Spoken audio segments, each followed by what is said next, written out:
এই যে বাবরি মসজিদের ইতিহাস সম্পর্কে আপনারা অনেকেই জানেন না, ভুল ধারণা। ওখানে রামের জন্ম হয় নাই, হাড্ডিও পাওয়া যায় না, কিচ্ছু পাওয়া যায় না, সম্পূর্ণ মিথ্যা, সম্পূর্ণ ভুল, সম্পূর্ণ মিথ্যা, কিচ্ছু পাওয়া যায়নি। অযোধ্যার গভর্নর ছিল ইব্রাহিম কোতোয়াল, আলমগীর রহমতুল্লাহ আলাইহির একজন গভর্নর অযোধ্যার, তার নাম ইব্রাহিম কোতোয়াল।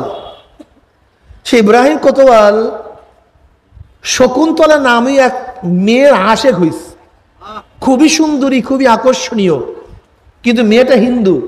মেয়েটা কি হিন্দু। এখন ইব্রাহিম কোতোয়াল হিন্দু মেয়েকে প্রস্তাব দিয়েছে বিবাহের জন্য তার বাবার কাছে, কিন্তু মেয়ে তো হিন্দু। ওয়ানাশহাদু আন্না মুহাম্মাদান আবদুহু ওয়া রাসূলুহু আম্মা বা'দ ফাআউযু বিল্লাহি মিনাশ শাইতানির রাজীম বিসমিল্লাহির রহমানির রহিম يا أيها الذين آمنوا صلوا عليه وسلموا تسليما اللهم صل على سيدنا بسم الله الرحمن الرحيم هو الذي بعث في الأميين رسولا منهم يتلو عليهم آياته ويزكيهم ويعلمهم الكتاب والحكمة وإن كانوا من قبل لفي ضلال مبين صدق الله مولانا العظيم وصدق رسول النبي الكريم আল্লাহ পাকের বান্দা জনাব মুহাম্মদ রাসূলুল্লাহ সাল্লাল্লাহু আলাইহি ওয়াসাল্লামের উম্মতগণ, আল্লাহ পাক রব্বুল আলামিন আপনাকে আমাকে এই ফিতনা ফাসাদের জমানায় যখন তামাম দুনিয়ার থেকে ইসলাম মুসলমানদেরকে মিটিয়ে দেওয়ার ষড়যন্ত্র চলতেছে, তামাম দুনিয়ার মধ্যে ইসলাম মুসলমান থাকবে কি থাকবে না এই প্রশ্নের সৃষ্টি হয়েছে। যে জমানায় মানুষ নেকের কাজ ছাড়তেছে, গুনার কাজ ধরতেছে, শুধু গুনার কাজ ধরেই না বরং গুনার কাজে প্রতিযোগিতা শুরু করছে, কে কার আগে জাহান্নামে যাবে। সবাই বলি না আউযু বিল্লাহ। যে জমানায় মানুষ নেকের কাজে আশ্চর্য হয়, গুনার কাজে স্বাভাবিক থাকে, যে জমানায় মুসলমান ইসলামকে পছন্দ করে না বরং নামধারী মুসলমান ইসলামের সবচেয়ে বড় দুশ্মন হয়ে গেছে, যে জমানায় শিরক বেদাতকে ইবাদত মনে করে, কবর পূজা, ব্যক্তি পূজা শিরক বেদাত, কিন্তু দাবি করে আমি আবেদ। যেই জমানায় যা শিরক বেদাত না তাকে শিরক বেদাত মনে করে, যেরকম লা মুযহাবিরা ইমাম মানা মাযহাব মানাকে শিরক বেদাত মনে করে, অথচ এগুলি অনেক জরুরি বিষয়। যা শিরক বেদাত না তাকে শিরক বেদাত মনে করে। যেই জমানায় আংশিক দিন পালন করে পরিপূর্ণ দিন পালন করার ঢিকুর তুলে, পালন করে আংশিক দিন, দাবি করে আমার চেয়ে বড় দিনদার আর দুনিয়াতে নেই, সেই মুহূর্তে আল্লাহ পাক রব্বুল আলামিন আপনাকে আমাকে কোরআন ও হাদিসের মজলিস, আলেম ওলামা, মুমিন, মুত্তাকিন, জাকিরিন শাকিরিনদের গুরুত্বপূর্ণ এক দামি মজলিসে আসার বসার বলার শোনার তৌফিক আল্লাহ পাক দান করছেন। শুকরিয়া তান সবাই বলে আলহামদুলিল্লাহ। এই মজলিস অনেক গুরুত্বপূর্ণ, অনেক দামি। আমি সবসময় জিকিরের মজলিসকে ধোলাই কারখানা বলি। ধোলাই কারখানা যখন জামা কাপড় দেওয়া হয়, জামা কাপড়গুলি ময়লা থাকে, কারখানাওয়ালা যখন ফেরত দেয় পরিষ্কার, ময়লার কোনো চিহ্নও থাকে না। ঠিক এখানে যখন ঢুকছিলাম আমল নামায় গুনার বহুত ময়লা ছিল, আল্লাহ পাক কবুল করলে মাজলিস থেকে বের হয়ে যাবে, গুনাহ সব সাফ হয়ে যাবে, পরিষ্কার হয়ে যাবে। নবী আলাইহিস সালাতু ওয়াস সালাম হাদিসের মধ্যে ফরমান, মা মিন কওমিন ইসতামাউ ইয়াসকুরুল্লাহ তাআলা লা ইউরিদুনা বিযালিকা ইল্লা ওয়াজহাহু ইল্লা নাদাহুম মুনাদিম মিনাস সামাইয়ান কুমু মাগফুরাল লাকুম কদ বুদ্দিলাস সাইয়্যাতুম হাসানাত। যখন কোনো সম্প্রদায় জিকিরের মাজলিসে বসিয়া যায়, জিকির শেষে যখন জাকির মাজলিস ছাড়তে থাকে, একদল আহ্বানকারী ফেরেশতারা আসমান থেকে ডাক দিয়ে বলে, জাকিরিন সুসংবাদ শোনো, আল্লাহ পাক তোমাদের গুনাহ খাতা মাফ করে দিস। শুধু মাফ করছে তাই নয়, তোমাদের সমস্ত গুনাহকে আল্লাহ পাক নেকের দ্বারা পরিবর্তন করে দিস। এই যে একবার সুবহানাল্লাহ পড়ছেন, পড়ার সাথে সাথে আমলনামায় 1000 নেকি লেখা হয়ে গেছে, 1000 গুনাহ ঝরে গেছে। ইন্নাল হাসানাত ইউযহিবনাস সাইয়্যাত, নেকি গুনাহকে এমন ভাবে মিটায়া দেয়, মনে হয় যেন এই ব্যক্তি কোনোদিন গুনাই করে নাই। ইউযহিবনা শব্দের অর্থ হলো এমন ভাবে মিটানো, মনে হয় যেন সে কোনোদিন গুনাই করে নাই। দেখেন, এই একবার সুবহানাল্লাহ পড়ার সাথে সাথে আমলনামায় 1000 নেকি লেখা হয়ে গেছে, 1000 গুনাহ ঝরে গেছে। অন্য রওয়ায়াতের মধ্যে আসছে, একবার সুবহানাল্লাহ পড়ার সাথে সাথে মিজানের অর্ধেক নেকি পূর্ণ হয়ে যায়। ইমাম বুখারী রাহমাতুল্লাহ আলাইহি তার কিতাব বুখারী শেষই করছেন, কালিমাতানে হাবিবাতানি ইলার রহমান খফিফাতানি আলাল লিসান সাকিলাতানি ফিল মিজান সুবহানাল্লাহি ওয়া বিহামদিহি সুবহানাল্লাহিল আযীম। দুইটা কালেমা আল্লাহর কাছে খুবই প্রিয়। কার কাছে? আল্লাহর কাছে। হ্যাঁ, আল্লাহর কাছে। হাবিবাতানে আয় মাহবুবাতান ইলার রহমান আয় ইন্না কাইলুহা মাহবুবুন লিল্লাহি তাআলা। হাবিবাতান ইলার রহমানের অর্থ হলো এই কালেমা দুইটা যারা পড়বে তারা আল্লাহর কাছে প্রিয় হয়ে যাবে। ইন্না কাইলুহা মাহবুবুন লিল্লাহি তাআলা, যারাই কালেমা পড়বে সুবহানাল্লাহ আলহামদুলিল্লাহ আল্লাহু আকবার লা ইলাহা ইল্লাল্লাহ, তারা কার কাছে প্রিয় হয়ে যাবে? আল্লাহর কাছে প্রিয় হয়ে যাবে। আর যে আল্লাহর কাছে প্রিয় হয়ে যায়, মাল্লাহুল মাওলা ফালাহুল কুল, তার কোনো টেনশন নেই। লা খাউফুন আলাইহিম ওয়া লা হুম ইয়াহজানুন আলা ইন্না আউলিয়া আল্লাহ লা খাউফুন আলাইহিম ওয়া লা হুম ইয়াহজানুন। যারা আল্লাহর ওলি, আল্লাহর বন্ধু, তাদের কোনো ভয় নাই, কোনো চিন্তা নাই, কোনো টেনশন। লা খাউফুন আলাইহিম ওয়া লা হুম ইয়াহজানুন। আল্লাহ পাক এই কথা বলেন নাই, লা খাউফুন আলাইহিম ফিদ দুনিয়া ওয়া লা ইয়াহজানু ফিল আখিরাহ, এরকম কথা বলেন নাই। লা খাউফুন আলাইহিম ওয়া লা হুম ইয়াহজানুন মুতলাকান। দুনিয়াতেও টেনশন নাই, চিন্তা নাই, আখিরাতেও টেনশন নাই, চিন্তা নাই। বুঝাতে পারিনি? যারা আল্লাহর ওলি, আল্লাহর বন্ধু, দুনিয়াতেও ভয় নাই, চিন্তা নাই, আখিরাতেও, সবাই কথা বলেন, আখিরাতেও ভয় নাই। লাহুমুল বুশরা ফিল হায়াতিদ দুনিয়া ওয়া ফিল আখিরাহ, সুসংবাদ দুনিয়ার মধ্যে, আখিরাতের মধ্যে। দুনিয়াতেও সুসংবাদ, জোরে বলেন, আখিরাতেও সুসংবাদ। কাদের জন্য? আল্লাহর ওলিদের জন্য। মন কোথায় ভাই? বয়ানের দিকে খেয়াল করেন। আলা তাম্বি, আল্লাহ পাক রব্বুল আলামিন বয়ান করবেন, নসিহাত করবেন, সতর্ক আলাই, সতর্ক হও গোটা দুনিয়ার মানুষ, আমি বয়ান করবো এখন। সতর্ক হওয়ার জন্য বলছে। কে বলছে? আল্লাহ। হ্যাঁ, শোনো গোটা দুনিয়ার মানুষ, যারা আমার বন্ধু, আমার ওলি। কার বন্ধু? লা খাউফুন আলাইহিম ওয়া লা হুম ইয়াহজানুন, তাদের উপরে কোনো ভয় নাই, কোনো চিন্তা নাই। লাহুমুল বুশরা ফিল হায়াতিদ দুনিয়া ওয়া ফিল আখিরাহ, দুনিয়াতেও তাদের জন্য সুসংবাদ, আখিরাতেও তাদের জন্য কি? সুসংবাদ। ওলি কারা? আলা ইন্না আউলিয়া আল্লাহ লা খাউফুন আলাইহিম ওয়া লা হুম ইয়াহজানুন। আল্লাযীনা আমানু ওয়া কানু ইয়াত্তাকুন। ওলি কারা? যাদের মধ্যে দুইটা গুণ থাকে, দুইটা সিফাত থাকে। কয়টা গুণ? কয়টা? ঈমান ও তাকওয়া। বলেন। হ্যাঁ, আবার বলেন। পিছনে সবাই বলেন নাই কিন্তু, সাইডে সবাই বলছেন তো। আল্লাহর ওলির মধ্যে কয়টা গুণ থাকে ভাই?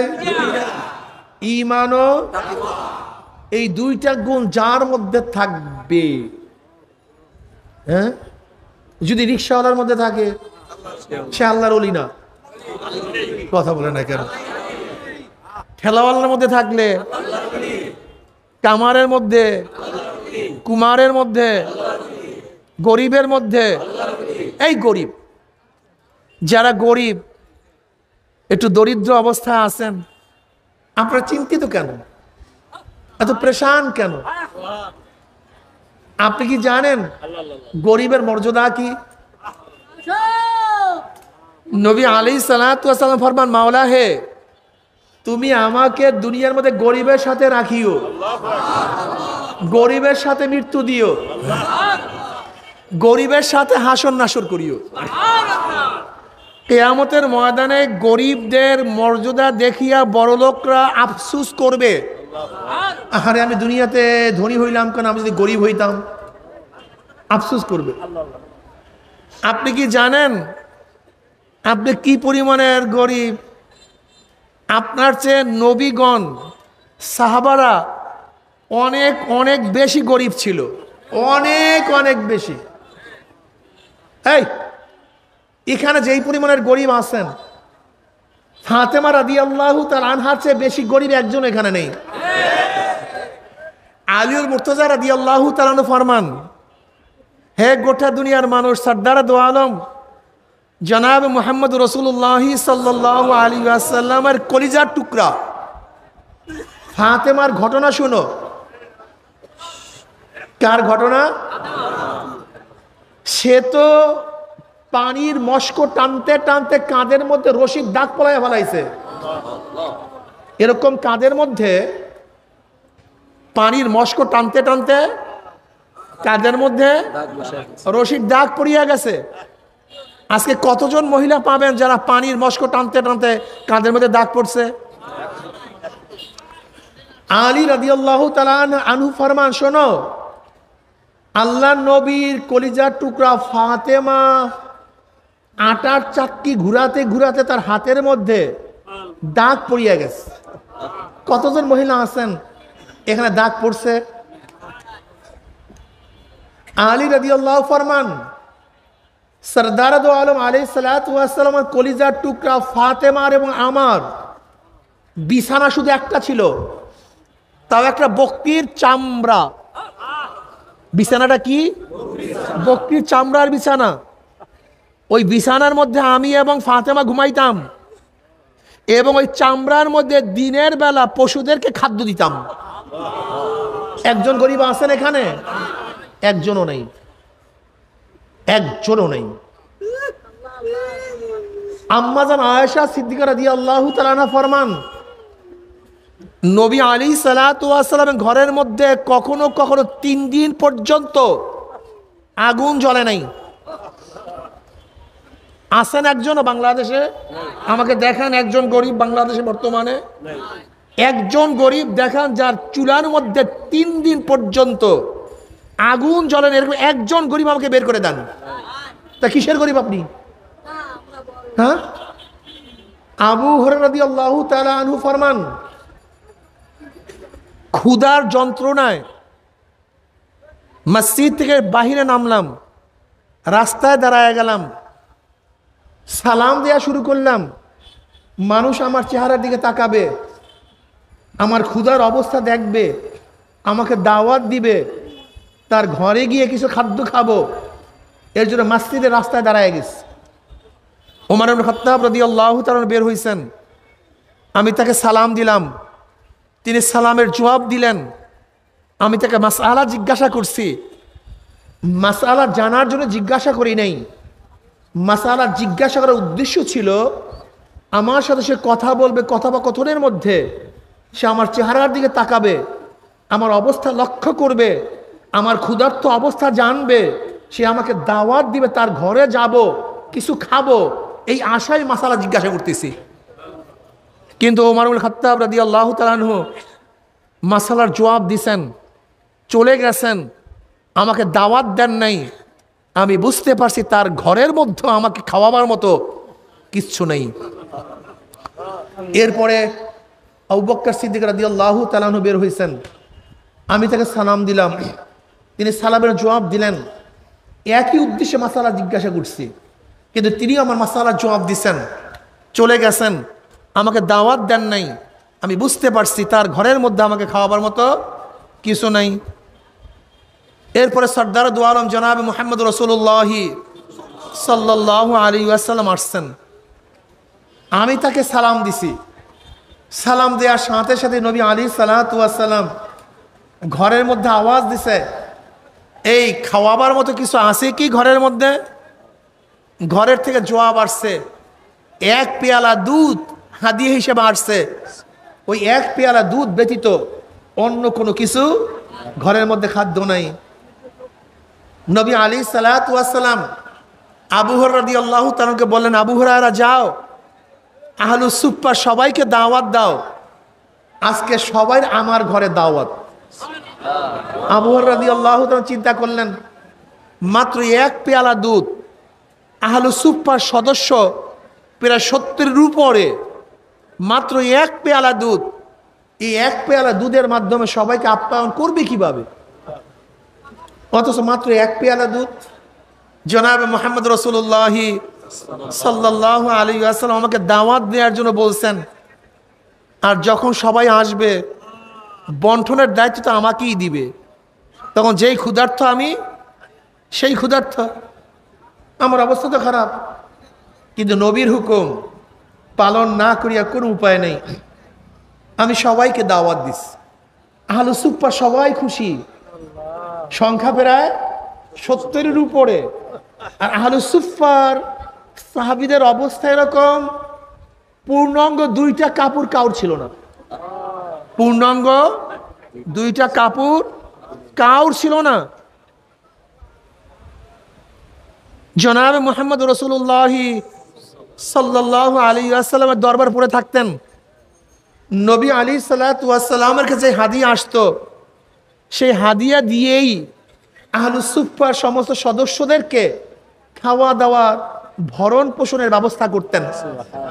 এটা নবীর দায়িত্ব ছিল। জনাবে মুহাম্মদ রাসূলুল্লাহ সাল্লাল্লাহু আলাইহি ওয়াসাল্লামের ঘরে যখন দাওয়াত, এমনি সবাই ক্ষুধার্ত, সবার চেহারার মধ্যে আনন্দ যে নবীর ঘরে দাওয়াত। অথচ আবু হুরায়রা রাদিয়াল্লাহু তাআলা জানেন মাত্র খাদ্যের পরিমাণ এক পেয়ালা দুধ, এছাড়া কোনো খাদ্য নেই। সবাই উপস্থিত, সবাই বসে গেছে, সবাই বসছে খাওয়ার জন্য। নবী আলাইহিস সালাতু ওয়াস সালাম ঘরের থেকে পেয়ালা ভর্তি দুধ নিয়ে আসছেন।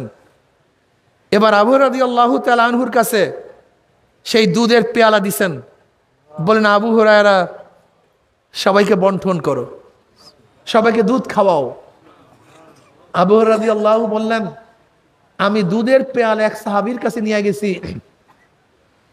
সে দুধের পেয়ালা থেকে চুমুক দিছে, এমনি ক্ষুধার্ত, কয়দিন খায় নাই আল্লাহই ভালো জানে, এক চুমুকে তার পেট পুরায়া ফেলাইছে। এরপর দুধের পেয়ালা আমার কাছে ফেরত দিছে, কিন্তু ওই সত্তার কসম যার কুদরতি হাতের মধ্যে আমার জীবন, পেয়ালার থেকে এক ফোঁটা দুধ কমে নেই, এক ফোঁটাও না, এক পেয়ালা এক ফোঁটা দুধ কমে নেই। এরপর আমি দ্বিতীয় ব্যক্তির কাছে নিয়ে গেছি, সেও পেট পুরে সেখান থেকে পান করছে, আমার কাছে পেয়ালা ফেরত দিছে, কিন্তু এক ফোঁটা দুধও কমে নাই। এরকম আমি একজনের কাছে নিয়ে যাই, পান করে, আর একজনের কাছে নিয়ে যাই, পান করে, আর একজনের কাছে নিয়ে যাই, পান করে। এরকম করতে করতে প্রত্যেকটা সদস্যর কাছে আমি দুধ নিয়ে গেছি, সবাই একই পেয়ালার থেকে পেট পুরাইয়া পান করছে, কিন্তু এক ফোঁটা দুধও কমে নাই। এরপরে জনাব মুহাম্মদ রাসূলুল্লাহ সাল্লাল্লাহু আলাইহি ওয়াসাল্লামের কাছে আমি পেয়ালা ফেরত দিলাম। ইয়া নবী আল্লাহ, পেয়ালা নেন। নবী আলাইহিস সালাতু ওয়াস সালাম তার হাতের মধ্যে পেয়ালা নিয়ে আমার কাছে পেয়ালা ফেরত দিয়ে বলে, আবু হুরায়রা পান করো, আবু হুরায়রা পান করো।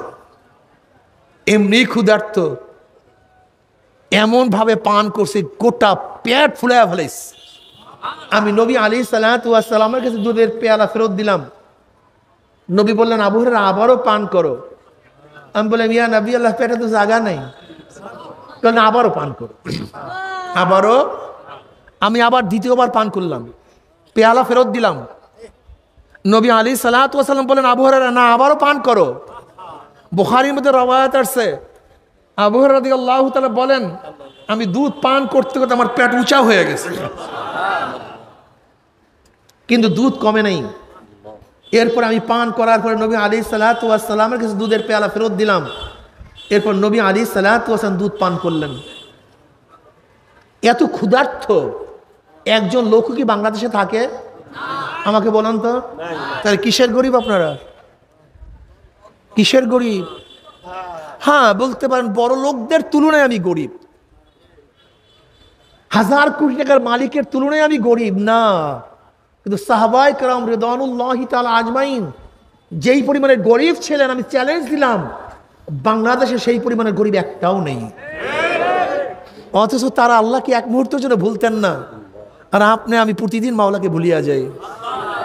এই গরিব অবস্থায় হাজারো লোভ লালসা ঈমানকে বিক্রি করতেন না, আর আমরা ঈমানকে বিক্রি করে দেই। শোনেন, তাদের মধ্যে আমাদের মধ্যে পার্থক্যটা কি? তাদের মধ্যে আমাদের মধ্যে পার্থক্যটা কি? এই কথাটা জীবনভর মনে রাখবেন। সাহাবায়ে কেরাম রিদওয়ানুল্লাহি তাআলা আজমাইন ঈমানের জন্য, ইসলামের জন্য, কিসের জন্য? সবাই বলেন, কিসের জন্য? ঘর ত্যাগ করছেন, জমি ত্যাগ করছেন, স্ত্রী ত্যাগ করছেন, স্বামী ত্যাগ করছেন, টাকা ত্যাগ করছেন, জীবন ত্যাগ করছেন, ক্ষমতা ত্যাগ করছেন। কিসের জন্য? ঈমানের জন্য। কিসের জন্য? সব কিছু। আর আমরা দুনিয়ার জন্য ঈমান এবং ইসলাম ত্যাগ করি। এই হলো পার্থক্য, আর কিছু পার্থক্য না। আমরা ঈমান এবং ইসলাম কিসের জন্য ত্যাগ করি? আর তারা ঈমান ও ইসলামের জন্য দুনিয়া, আর আমরা দুনিয়ার জন্য ইসলাম এবং ঈমান ত্যাগ করি। আর কোনো পার্থক্য নেই। আল্লাহ পাক কালামে পাকের মধ্যে ফরমান, আমিনু কামা আমানান নাস, আমিনু, ঈমান আনো, কামা আমানান নাস, যেইভাবে লোকেরা। এই লোকেরা কারা? নাসের আগে আলিফ লাম মাহাদে খারিজি, মাহুদে খারেজ। আমিনু কামা আমানাস সাহাবা, যেইভাবে সাহাবারা ঈমান আনছে সেইভাবে ঈমান আনো। যাদের ঈমানের সাথে সাহাবাদের ঈমানের মিল আছে, ওই ঈমান আল্লাহর কাছে কবুল হবে। আর যাদের ঈমানের সাথে সাহাবাদের ঈমানের মিল নাই, ওই ঈমান আল্লাহর সাথে আল্লাহর কাছে কবুল হবে না। সাধনা করতে হবে। কি করতে হবে? সাধক হন। ওলি হওয়ার জন্য কয়টা জিনিস লাগবে না বলছিলাম? কি কি? ঈমান ও, এই ঈমান ও তাকওয়া যদি বাদশার মধ্যে থাকে, জিন্দা পীর আলমগীর রহমাতুল্লাহ আলাইহি, যাকে আওরঙ্গজেব বলা হয়, জিন্দা পীর আলমগীর রহমাতুল্লাহ আলাইহি বাদশাহ শাহজাহানের 4 সন্তানের একজন সন্তান, দারা মুরাদ সুজা এবং আওরঙ্গজেব। এই আওরঙ্গজেব আলমগীর রহমাতুল্লাহ আলাইহি 50 বছরের জন্য পাক ভারত উপমহাদেশের সম্রাট ছিলেন। কয় বছর? কোন এলাকার? এই গোটা ভারত উপমহাদেশের সম্রাট ছিলেন 50 বছর। তোমার আমার এই ভূখণ্ড বাংলাদেশের নয়, এই সুডি এলাকা নয়, গোটা পাক উপমহাদেশের। কিন্তু তার চরিত্র কি ছিল? আখলাক কি ছিল? তার ওস্তাদ, তার পীর মোল্লা জিউর রহমাতুল্লাহ আলাইহি ইন্তেকালের পূর্ব মুহূর্তে ঘোষণা দিছেন, আমার জানাজার নামাজের ইমামতি ওই ব্যক্তি করবে যার আসরের আগের 4 রাকাত নফল নামাজ কাজা হয় নাই। কোন নামাজ? আসরের আগে 4 রাকাত নফল নামাজ। আজকে বাংলাদেশের তো গোটা দুনিয়ার মধ্যে একজন পীর পাবেন। আমি তো প্রথম সরে নাই, আসরের আগের 4 রাকাত নফল নামাজ কয়জন মুক্তি পাবেন যাদের জীবনে নামাজ কাজা হয় না? কয়জন মুহাদ্দিস পাবেন যাদের জীবনে নামাজ কাজা নাই? কয়জন পীর পাবেন 1 বছরের মধ্যে নামাজ কাজা নাই? কয়জন পীর মুরিদ পাইবেন? কয়জন মুহাদ্দিস মুফতি পাবেন 1 মাসের মধ্যে তাকবীরুল্লাহ ছোটে নাই, মাসবুক হয় নাই? কয়জন? আরে ভাই, সাহাবারা আমাদেরকে দেখলে তো কাফের বলতেন। সাহাবারা আমাদেরকে দেখলে ডাইরেক্ট কাফের বলতেন, আর আমরা তাদেরকে দেখলে আমরা ডাইরেক্ট পাগল বলতাম। এগুলো সবগুলি পাগলের দল। না খাইয়া আছে, খাদ্য নাই, বস্ত্র নাই, বাড়ি নাই, ঘর নাই, টাকা নাই, পয়সা নাই, সারাদিন ইবাদত। আমরা পাগল বলতাম, আর ওরা আমাদেরকে দেখলে কাফের বলতো। এগুলি ঈমান নাই, ওরা সারাদিন দুনিয়া নিয়ে ব্যস্ত। মোল্লা জিউন রহমতুল্লাহ আলাইহি বহুত বড় আলেম ছিলেন, বহুত বড় বুজুর্গ ছিলেন। তার কাফির হাজির, সম্রাটের উস্তাদ, সম্রাটের পীর। তিনি আহ্বান করতেছেন, আমার উস্তাদ, আমার শায়েখ, সে তো ওসিয়াত করছে আসরের আগের যার 4 রাকাত নফল নামাজ কাজা হয় নাই, সেই ব্যক্তি হযরতের নামাজের জানাজার ইমামতি করবে। কে আছেন? জলদি আসেন। কেউ না, এই সাহস কাউর নেই। এবার আলমগীর রহমতুল্লাহ আলাইহি বললেন, আমার একটা গোপন ইবাদত ছিল, আমল ছিল, যা কেউ জানতো না, আমার ওস্তাদ সবাইকে জানায়া দিল। এরপরে বাদশাহ আলমগীর রহমতুল্লাহ আলাইহি সেই জানাজার ইমামতি দাঁড়ায় গেছেন। অথচ কি ছিলেন তিনি? কেমন বাদশাহ? এই বাংলাদেশের ছোট ভূখণ্ডের। আর আমাদের দেশে বর্তমানে মেম্বার, চেয়ারম্যান, এমপি হলে মনে হয় যেন ধরাকে সরা মনে করি না। আরে ইসলাম কোথায়? এই বাদশাহ আলমগীর রহমতুল্লাহ চরিত্র কি ছিল? তিনি প্রতি জুমার নামাজের পরে দিল্লির মসজিদে প্রজাদের কথা শুনতেন নিজের কানে, নিজের কানে প্রজাদের অভিযোগ শুনতেন। এই যে বাবরি মসজিদ, বাবরি মসজিদের ইতিহাস সম্পর্কে আপনারা অনেকেই জানেন না, ভুল ধারণা। ওখানে রামের জন্ম হয় না, হাড্ডিও পাওয়া যায় না, কিচ্ছু পাওয়া যায় না, সম্পূর্ণ মিথ্যা, সম্পূর্ণ ভুল, সম্পূর্ণ মিথ্যা, কিচ্ছু পাওয়া যায়নি। অযোধ্যার গভর্নর ছিল ইব্রাহিম কোতোয়াল। আলমগীর রহমতুল্লাহ আলাইহির একজন গভর্নর অযোধ্যার, তার নাম ইব্রাহিম কোতোয়াল। সে ইব্রাহিম কোতোয়াল শকুন্তলা নামে এক মেয়ের আশেক হইস, খুবই সুন্দরী, খুবই আকর্ষণীয়, কিন্তু মেয়েটা হিন্দু। মেয়েটা কি? হিন্দু। এখন ইব্রাহিম কোতোয়াল হিন্দু মেয়েকে প্রস্তাব দিয়েছে বিবাহের জন্য তার বাবার কাছে, কিন্তু মেয়ে তো হিন্দু। ইব্রাহিম কোতোয়াল গভর্নর তো মুসলমান। এখন হিন্দু মেয়ে মুসলমান গভর্নর সাথে বিবাহ দিবে কিভাবে? কিন্তু যেহেতু গভর্নর শাসক, বাবা কিছু বলতেও পারতেছে না, চিন্তিত। এবার খুব চিন্তিত অবস্থায় ঘরের মধ্যে ঢুকছে।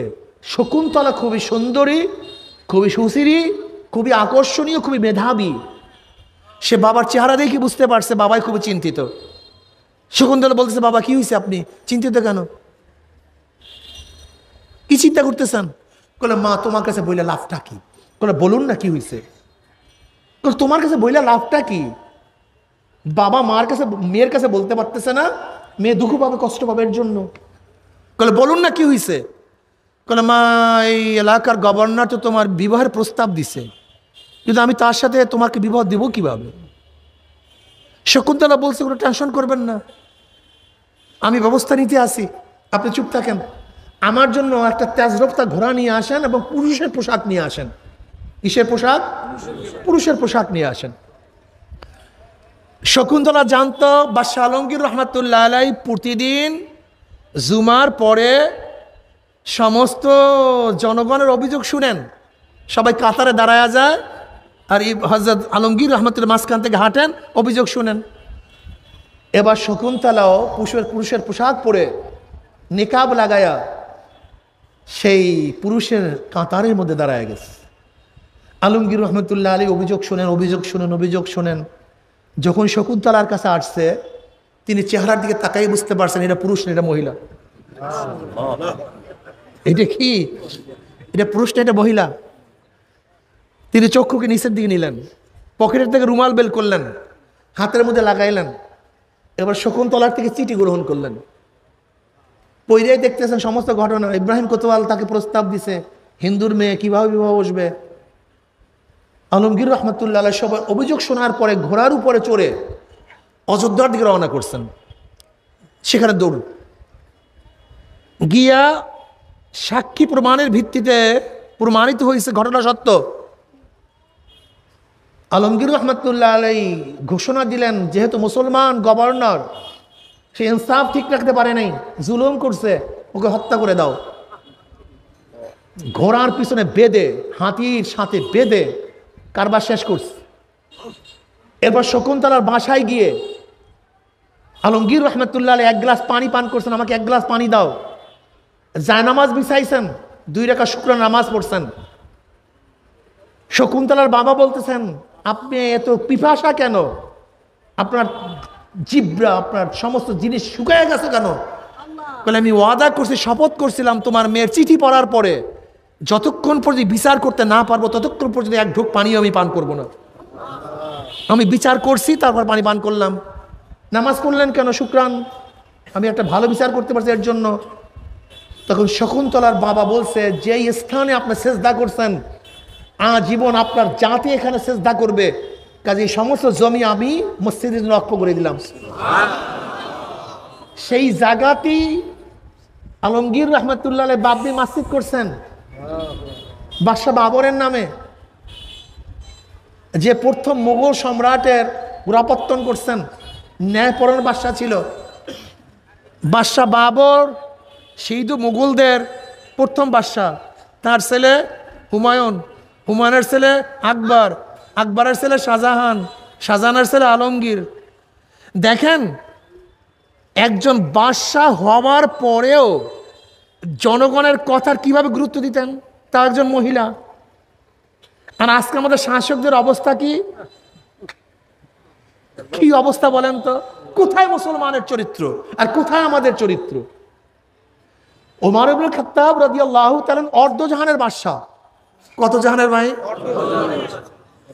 ছোট্ট একটা অর্ধজাহানের বাদশা ওমর ইবনে খাত্তাব রাদিয়াল্লাহু তাআলা আনহু। একদিন সরকারি কাজ করতেছিলেন, আদালতের মধ্যে ছিলেন, সবার বিচার আচার করতেছিলেন। বিচার আচার শেষ, অন্য সরকারি কাজ করা শুরু করছেন। হঠাৎ এক যুবক এসে বলতেছে, আমার সাথে অমুকে খারাপ ব্যবহার করছে, আমার বিচারটা করে দেন। ওমর ইবনে খাত্তাব রাদিয়াল্লাহু বললেন, এতক্ষণ আমি ইজলাসের মধ্যে ছিলাম, তখন তুমি অভিযোগ দিলা না, এখন আমি অন্য কাজে ব্যস্ত, তুমি এখন অভিযোগ নিয়ে আসছো? কারণ আমার বিচারটা করে দেন। ওমর ইবনে খাত্তাব রাদিয়াল্লাহু এখন বিচার নিতে আসছো? বেয়াতুটে একটা বাড়ি লেগে আছে, যা পরে আস। বাড়িতে যাওয়ার পরে হঠাৎ চিন্তা করছেন, আমি বিচার করব না, তাকে তো বললেই হইতো, আমি পিটানটা দিলাম কেন? এটা জুলুম। যদিও কিয়ামতের ময়দানে আমার বিরুদ্ধে আল্লাহর কাছে নালিশ দেয়। মুসলমান বুঝো, আসি একজন মুসলমান এখানে কন্ত, আমি তো নাই, আমি তো নাই, আমি তো নাই। কি মুসলমান? এই তো কি, এগুলি কিসের মুসলমান? কি বলছে আমাদেরকে মুসলমান? ওমর ইবনে খাত্তাব যে অর্ধজাহানের বাদশা, রোমের সম্রাটটা যার নাম শুনে কাঁপতো। শয়তান যাকে দেখলে রাস্তা ছাড়িয়া পালাইয়া যেত, শয়তান ইবলিস, যে ওমরকে রাস্তা দেখলে রাস্তা ছাড়িয়া পালাইয়া যাইতো। একদিন শয়তান ঢুকবে, নবী আলাইহিস সালাতু ওয়াস সালাম দেখতেছে শয়তান ঢুকতে পারতেছে না। নবী কিরে তুই ইবলিস ঢুকতে পারে না, ওই যে ওমর দাঁড়ায় আছে, ভয় লাগে। এই হলো ওমর, যে ওমর ইবনে খাত্তাব রাদিয়াল্লাহু তাআলা আনহু যেই দিকে সৈন্য প্রেরণ করছেন সেই দিকে বিজয় অর্জন করছে। তামাম নবীদের পরে মর্যাদার দিক থেকে দ্বিতীয় স্থান অধিকার করছেন। যার অনুকূলে কোরআনের বহুত আয়াত নাজেল হয়ে গেছে, যার অনুকূলে কোরআনের বহুত আয়াত নাজেল হয়েছে। বুখারীর মধ্যে রওয়ায়াত আছে, নবী আলাইহিস সালাতু ওয়াস সালাম বলেন, ওমর বোঝেও ঠিক বলেও ঠিক। ওমর বোঝার মধ্যে গলত নেই, যা বোঝে ঠিক এবং যা বলে তাও ঠিক। এই ওমর ইবনে খাত্তাব রাদিয়াল্লাহু তাআলা সাধারণ মানুষকে বেতের আঘাত করার পরে তার মনের মধ্যে চিন্তা শুরু হয়ে গেছে, আমি বাড়িটা দিলাম কেন? একজনকে পাঠাই, যাও তাকে ডাইকে নিয়ে আস, তাকে ডাইকে নিয়ে আস। এবার ওমর ইবনে খাত্তাব রাদিয়াল্লাহু তাআলা তার পিঠের উপর থেকে কাপড় ফালাইয়া দিস, তার হাতে ব্যাট দিছে, বলে তুমি আমার পেটের মধ্যে আমার পিঠের মধ্যে ব্যাট লাগাইয়া দাও।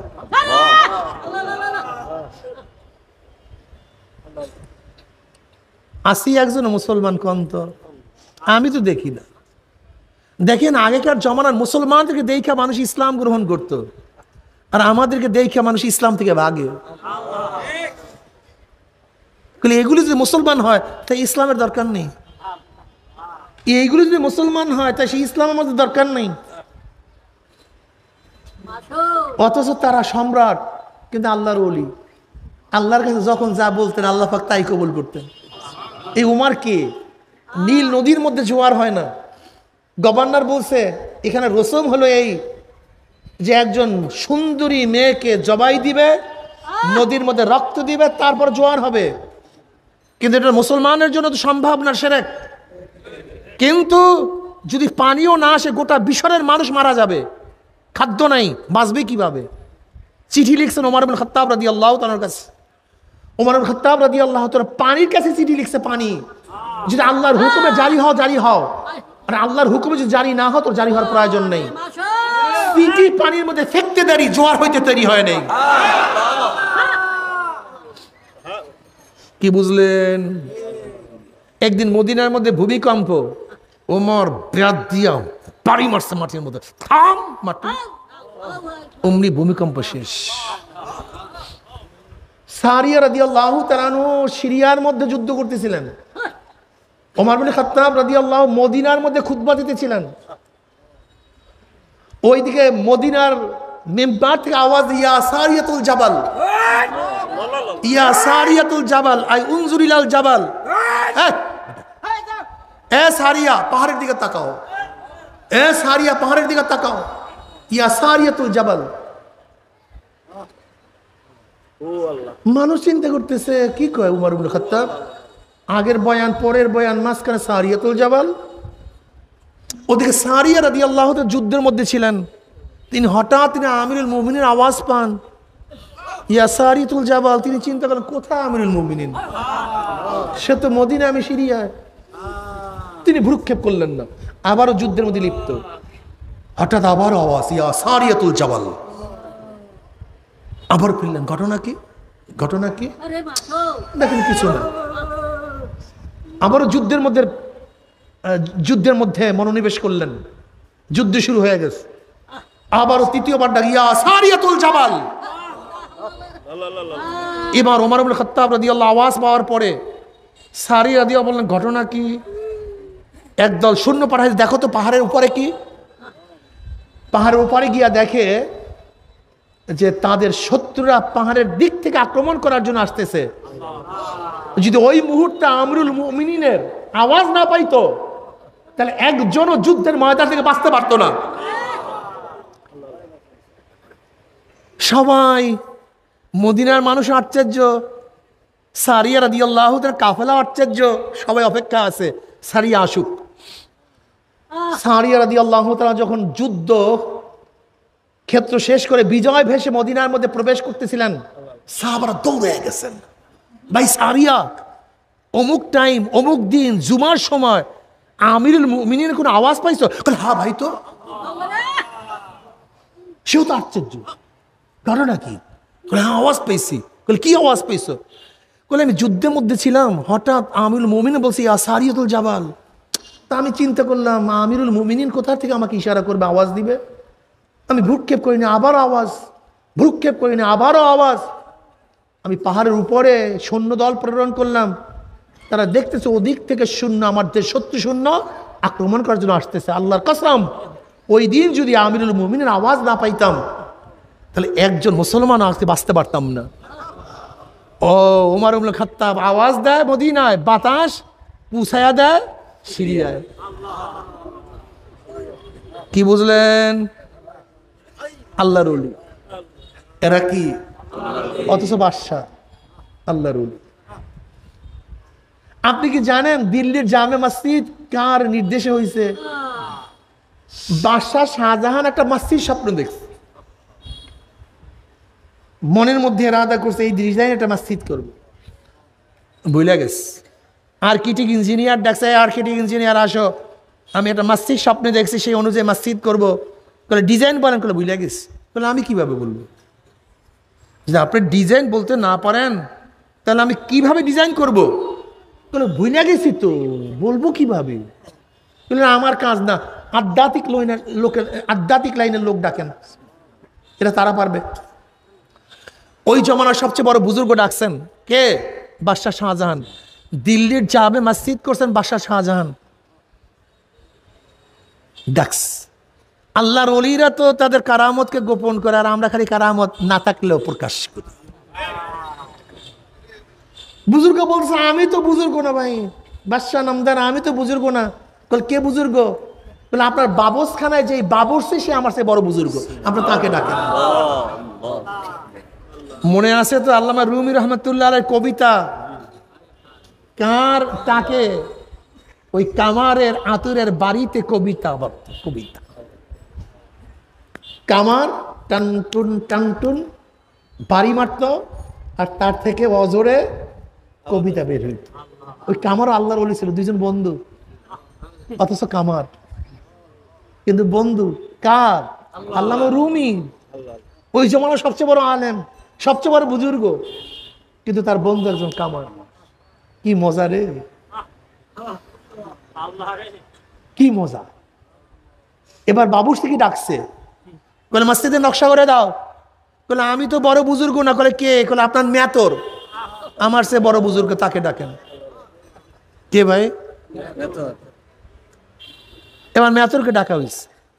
ঘটনা বলার সাথে সাথে মেয়াতর বলতেছে, বাদশাহ নামদার আপনি যে মসজিদ দেখছেন দুনিয়ার কোনো নমুনার মসজিদ না, এটা জান্নাতের এক নমুনার মসজিদ।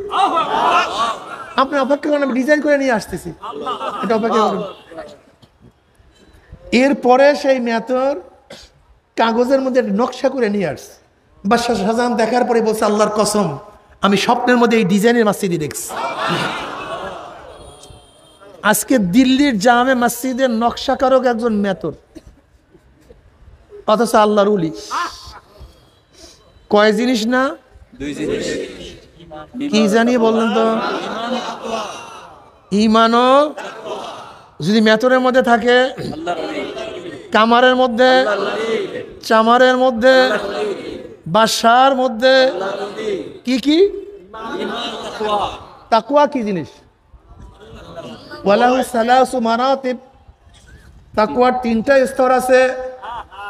এর মধ্যে মাশহুর মারুফ আত-তাজান্নুমান কুল্লি মা ইউসামু মিন ফি'লিন আও তারকান হাত্তা সাগাইর ইনদা কওমিন ওয়া হুয়াল মুতাআরিফ বিসমি তাকওয়া ফি শার ওয়া আলাইহি কাওলু তাআলা ওয়ালাউ আন্না আহলাল কুরআ আমানু ওয়াত্তাকাউ লাফাতাহনা আলাইহিম বারাকাতিম মিনাস সামাই ওয়াল আরদ। আল্লামা বাইজাবি রাহমাতুল্লাহ আলাইহি তাকওয়ার স্তর বাতান, যে তাকওয়া বলা হয়, বলেন করণীয়, বর্জনীয়, যা করলে অথবা বর্জন করলে গুনাহ হয় এমন জিনিস থেকে নিজেকে বাঁচায় রাখার নাম তাকওয়া। নামাজ করণীয় না বর্জনীয়? বর্জনীয়। বর্জন করলে গুনাহ হয়। রোজা করণীয় না বর্জনীয়? জোরে বলেন। বর্জন করলে কি হয়? সুদ করণীয় না বর্জনীয়? ধরলে কি হয়? ঘুষ করণীয় না বর্জনীয়? গ্রহণ করলে কি হয়? অর্থাৎ করণীয় বর্জনীয় যা করলে অথবা বর্জন করলে গুনাহ হয় এমন জিনিস থেকে নিজেকে বাঁচাইয়া রাখার নাম তাকওয়া। অর্থাৎ যে ব্যক্তি মুত্তাকি সে গুনাহ করে না, আর যে গুনাহ করে সে মুত্তাকি না। যে গুনাহ করে সে মুত্তাকি না, যে মুত্তাকি সে গুনাহ করে না, আর যে মুত্তাকি না সে আল্লাহর ওলিও হইতে পারে না। যে ব্যক্তি আল্লাহর ওলি লা খাউফুন আলাইহিম ওয়া লা হুম ইয়াহজানুন, তার কোনো ভয় কোনো চিন্তা নাই, কোনো ভয় নাই। লাহুমুল বুশরা ফিল হায়াতিদ দুনিয়া ওয়া ফিল আখিরা। যেমন দেখবেন আল্লাহর ওলি রিকশাওয়ালা বলবেন ভাই তুমি কেমন আছো, দেখবেন হাসি দিয়ে বলবেন আল্লাহ খুবই ভালো রাখছে, কোনো টেনশন নেই, কোনো চিন্তা নেই। একজন কৃষক আল্লাহর ওলি যদি বলেন ভাই কেমন আছো, দেখবেন হাসি দিয়ে আল্লাহ খুবই ভালো রাখছে। একজন ঠেলাওয়ালা, একজন কুলি, একজন মজদুর, তার সবসময় খেয়াল আমার মাওলা, আমার মাওলা, আমার মাওলা, আমার মাওলা, আমি মাওলা ছাড়া কিছু বুঝি না। যেরকম দেখবেন একজন বাদশার মেয়ে একজন গোলামের যখন প্রেমে পড়িয়া যায়, তখন ওই মেয়ের বাদশাহীর কথা মনে থাকে না, কোনো খাটের কথা মনে নাই, গাড়ির কথা মনে নাই, বিল্ডিংয়ের কথা কোনো মনে নাই।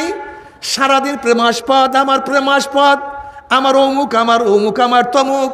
কে তাকে খারাপ বলবে, কে মন্দ বলবে, কে গালি দেবে, তার কোনো খবর তার মধ্যে নাই।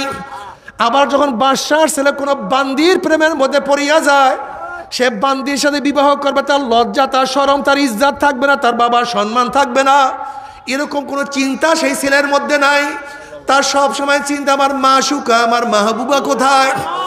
যদি দুনিয়ার একজন মানুষের প্রেমে পড়িয়া সারাদিন অমুক অমুক অমুক করতে পারে, তা আমার মাওলার প্রেম, আমার মাওলার মোহাব্বত কি এত কম হইয়া গেল? যার মধ্যে আমার মাওলার প্রেম চলে আসে, যার মধ্যে আমার মাওলার মোহাব্বত চলে আসে, যে দেখতা হো মাই তু হি তু হ্যায়, তু হি তু হ্যায়, তু হি তু, हर रंग में तू है, गोल में तू है, भो में तू, जे दर्द देखता हो मैं तू ही तू है, तू ही तू।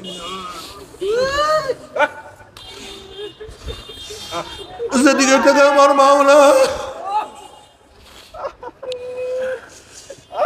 নামাজের দৌড়ে আমার মাওলাই কই, সেজদার মধ্যে আমার মাওলাই কই, রুকুর মধ্যে আমার মাওলাই কই, রোজার মধ্যে আমার মাওলাই কই। আহারে জিকিরে বই আমার মাওলাকে ডাক দেয় আল্লাহ আল্লাহ। কত আল্লাহর ওলিরা বলছে যখন আমি আল্লাহকে ডাক দেই আমার জিহ্বার মধ্যে মিঠা মিঠা লাগে। আমার আল্লাহ নিজেই তো বলে আলা বিজিক্রিল্লাহি তাতমাইন্নুল কুলুব, জিকিরই একমাত্র মুমিনের কলবকে শান্তি করিয়া দেয়।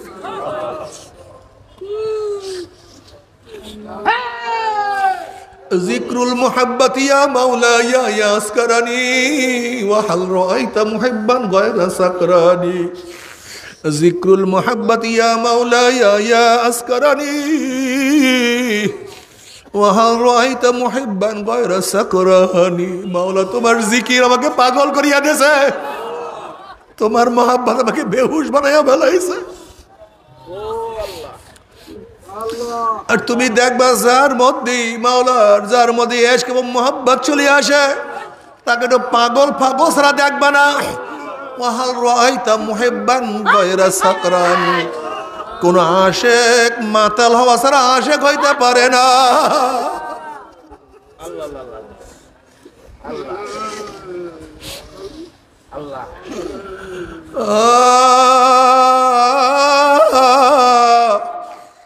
মাওয়ারে যদি মাওলার আশিক হইতে পারো, মাওলার পাগল হইতে পারো, যদি মাওলার ধ্যান ও খেয়াল কলবের মধ্যে একবার জমা করতেই পারো, তখন তোমার অবস্থাটা কেমন হবে তুমি কি জানো? আল্লাহ, তখন দেখবেন নামাজ ছাড়া ভালো লাগে না, রোজা ছাড়া ভালো লাগে, সুন্নাহ ছাড়া ভালো লাগে না। তুমি এমন মাওলার পাগল হয়ে যাবে, আল্লাহ তুমি কবুল করে।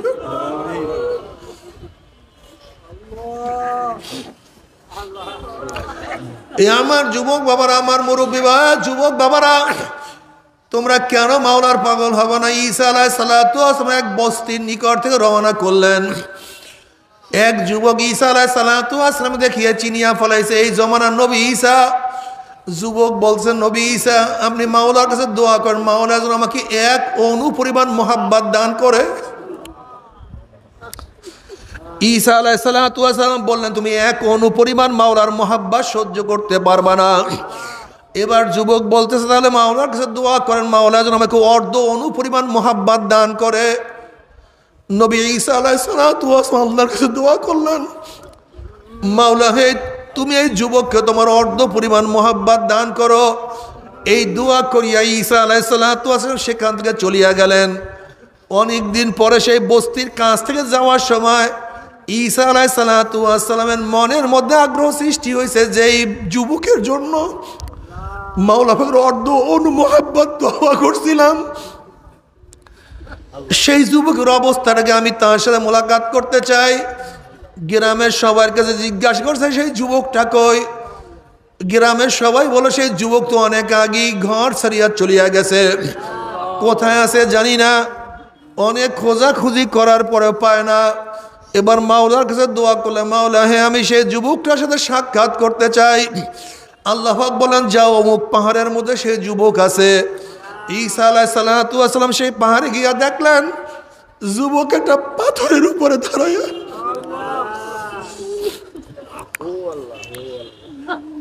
যুবক একটা পাথরের উপরে দাঁড়াইয়া আসমানের দিকে তাকাইয়া কার সাথে যেন কথা বলতে আছে, মুখ দাঁড়াইয়া কথা বল।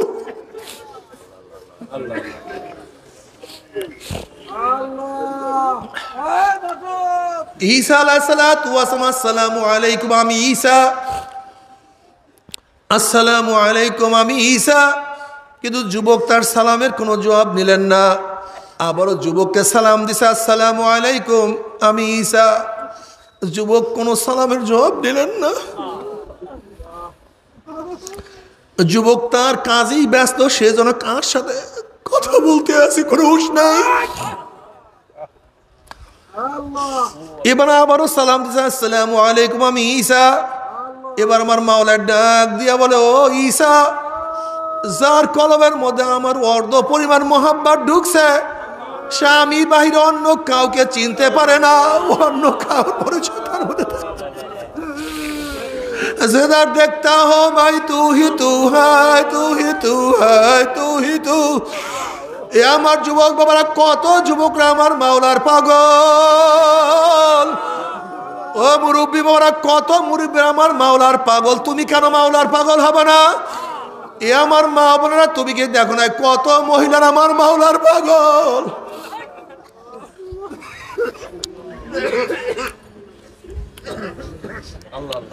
রাবেয়া বসরি রহমতুল্লাহ আলাইহা একদিন এক হাতে পানি আর এক হাতে আগুন নিয়ে দৌড়াদৌড়ি করতে আছে। একজনে প্রশ্ন করছে, ও রাবেয়া তুই পানি এবং আগুন নিয়ে কোথায় দৌড় দাও? রাবেয়া বসরি রহমতুল্লাহ আলাইহা বলতে আছেন, আমি এই পানি দিয়া মাওলার জাহান্নামকে নিভাইয়া দেব, দেখবো ভিতর দলেরা কোন ভয়ে মাওলার ইবাদত করে। আর আমি আগুন দিয়া মাওলার জান্নাতকে জ্বালায়া দেব, দেখবো লুবির দলেরা কোন আশায় কোন লোভে মাওলার ইবাদত করে। ওরা তো আমার মাওলার প্রেমে পড়িয়া মাওলার ইবাদত করে না। এ আমার যুবক বাবারা, মহিলারা, ও পর্দারা মা বোনেরা, যদি মাওলার প্রেম নিয়া মাওলার মোহাম্মত নিয়া গুনাহ খাতা মাফ করাইয়া মাওলার কবরে যাইতেই পারো, আমার মাওলার কবরটাকে জান্নাতের বাগিচা বানাইয়া দেবে। তুমি কি দেখো না কত আল্লাহর ওলিদের মাওলার লাশের সাথে কত সুন্দর ব্যবহার করছে, তাদের লাশ পর্যন্ত মাটি পচাইতে পারে না।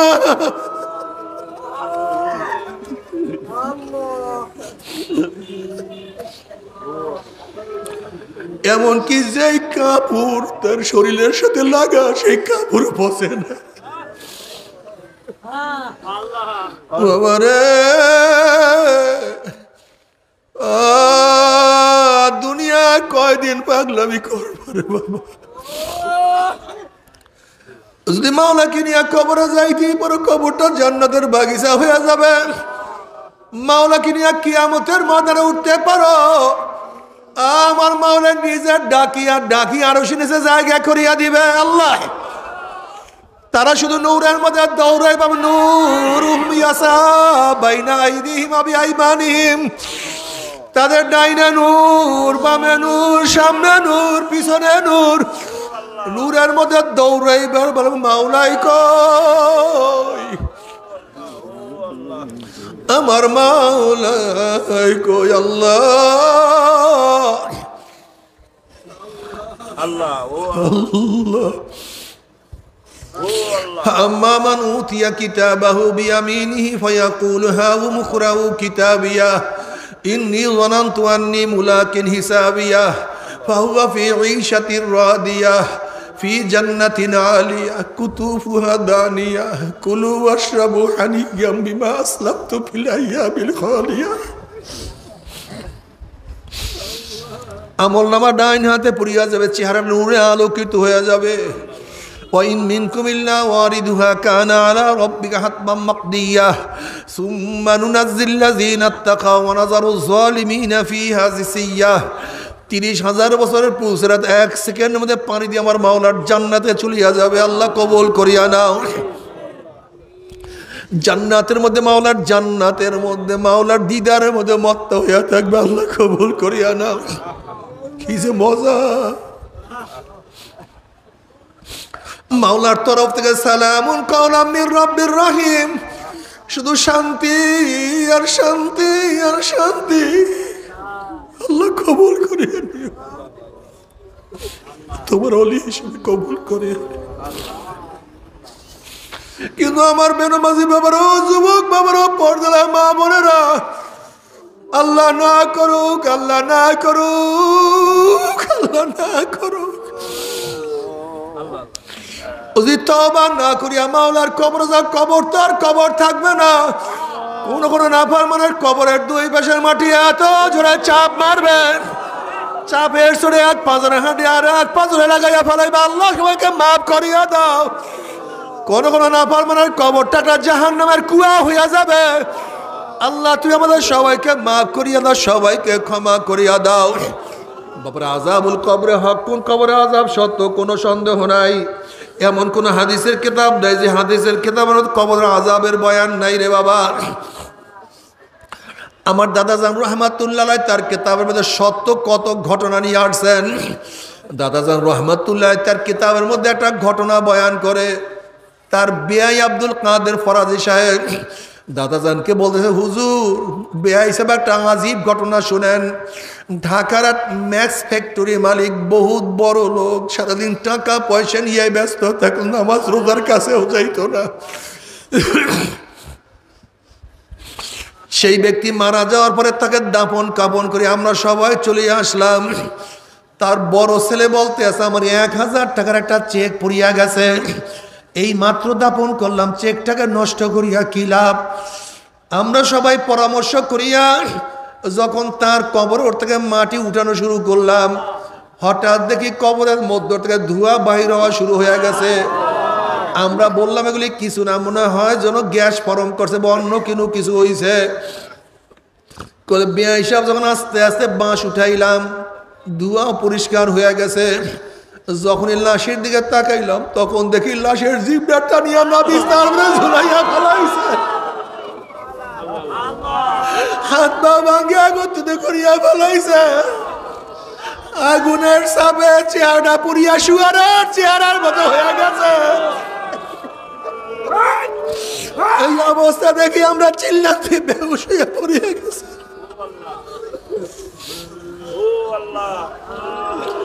15-20 দিনের মধ্যে ঠিক মতো খানা ফিরা করতে পারো আমার বাবারা। ও মুসলমান মোমেনের সন্তানরা, ও হিন্দু বৌদ্ধ খ্রিস্টানের সন্তানেরা, কি নিয়ে রওনা করছে, কোথায় রওনা করছে? আল্লাহ তুমি আমাদের সবাইকে মাফ করিয়া দাও। এই কবরের মধ্যে হাজার হাজার বছর থাকতে হবে। এরপরে কিয়ামতের ময়দানের কথা আল্লাহ পাক কালামে পাকের মধ্যে ফরমান, ইউরাফুল মুজরিমুনা বিসিমাহুম ফায়ুখাযু বিন নাওয়াসি ওয়াল আকদাম। যেরকম বিজ্ঞ ডাক্তারের কাছে রোগী যাওয়ার সাথে সাথে চেহারা দেখলেই রোগীর চেহারা দেখলেই ডাক্তার বলতে পারে কোন রোগের জান রোগীর মধ্যে ঢুকছে, ঠিক কিয়ামতের ময়দানে গুনাহগারের চেহারা দেখলেই ফেরেশতারা বলতে পারবে কোন ধরনের গুনাহ করিয়া নাফরমান কিয়ামতের ময়দানে আসছে। এই আয়াতের তাফসীরে বহু ধরনের চেহারার কথা বয়ান করা হয়েছে। যারা দুনিয়ার মধ্যে হিংসা হাসাদ করবে তাদের চেহারা কিয়ামতের ময়দানে কুত্তার সুরাত হইয়া যাবে, আল্লাহ তুমি মাফ করিয়া দাও। যারা দুনিয়ার মধ্যে হারাম খাবে হারাম খোরের চেহারা কিয়ামতের ময়দানে শুয়ারের সুরাত হইয়া যাবে, আল্লাহ মাফ করিয়া দাও। যারা দুনিয়ার মধ্যে নামাজ পড়বে না বেনমাজির চেহারা কিয়ামতের ময়দানে আল কাঁত্তার মতো কালো হইয়া যাবে, আল্লাহ সবাইকে নামাজ পড়ার তৌফিক দিয়া দাও। জেনাকার মহিলাদের চক্ষু দুটা পুরুষের শরম গার মতো হইয়া যাবে, জেনাকার মহিলাদের চক্ষু দুটা পুরুষের শরম গার মতো হইয়া যাবে। জেনাকার মহিলাদের পেটের মধ্যে একটা আগুনের বাচ্চা হবে, বাচ্চা আস্তে আস্তে বড় হইতে থাকবে, কি যে ব্যথা, বাচ্চা প্রসাব হবে না, ব্যথাও সহ্য করতে পারবে না, বাচ্চা শুধু মাথা বাইর হবে, ওই মাথার মধ্যে জাহান্নামের শিকল লাগাইয়া হাজার হাজার হাজার বছর টানতে থাকবে, কিন্তু বাচ্চার প্রসাব হবে না। আল্লাহ আল্লাহ তুমি আমাদের সবাইকে মাফ করিয়া দাও। আজকে আমাদের পলিসি কি, আজকে স্কুল কলেজে বাচ্চাদেরকে জেনাকার বানাবার চক্রান্ত চলতে আছে, নাচানাচি ড্যান্স গান শিক্ষা দিয়া আমার মা বোনদের চরিত্র নষ্ট করার চক্রান্ত চলতে আছে। নাস্তিক কিভাবে বানাবে সেই প্ল্যান চলতে আছে। আল্লাহ আমাদের সবাইকে মাফ করিয়া দাও, আমাদের সবাইকে ক্ষমা করিয়া দাও। وأما من أوتي كتابه بشماله فيقول يا ليتني لم أوت كتابيا ولم أدر ما حسابيا يا ليتها كانت القاضية ما أغنى عني ماليا هلك عني سلطانيا خذوه فغلوه ثم الجحيم صلوه ثم في سلسلة ذرعها 70 ذراعا فاسلكوه।